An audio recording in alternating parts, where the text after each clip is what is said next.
ఆడబిడ్డలు చదివితే కుటుంబాలే కాదు, గ్రామాలే కాదు, దేశం కూడా ముందుకెళ్తుందని నిరూపించిన వ్యక్తి ద్రౌపది ముర్ము గారు. పంచాయతీ స్థాయి నుంచి సర్పంచ్గా ఎదిగి ఈ రోజున భారతదేశ రాష్ట్రపతిగా సేవలందిస్తున్నారు. ఒక సర్పంచ్ తలుచుకుంటే దేశాన్ని కదిలించే శక్తి ఉంది. రాజకీయాలకు అతీతంగా పంచాయతీకి నిధులు ఇచ్చాము.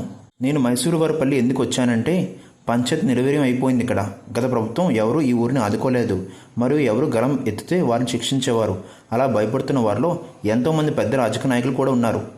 మిలిటరీలో పనిచేసిన భర్తని కోల్పోయినా కానీ ఒక స్త్రీ తన భర్తను ఆశయాలను ముందుకు తీసుకెళ్లాలని పంచాయతీ ఎన్నికల్లో పోటీ చేసి అత్యంత ప్రతికూలమైన వాతావరణ ప్రజల కోసం పోరాడిన వ్యక్తి గౌరవనీయులు సంయుక్త గారు.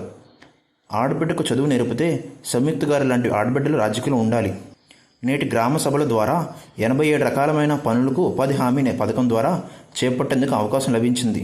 9 కోట్ల పని దినాల్లో 54 లక్షల కుటుంబాలకు ఉపాధి కల్పన జరుగుతుంది. పంచాయతీ పరిధిలో వారంతా కూర్చొని గ్రామాభివృద్ధి మీద నిర్ణయాలు తీసుకునేలా ప్రజాస్వామ్య స్ఫూర్తితో పారదర్శకంగా నిధులు వెచ్చించేలా గ్రామ సభలు నిర్వహిస్తున్నాము. గౌరవనీయులు పవన్ కళ్యాణ్ గారు.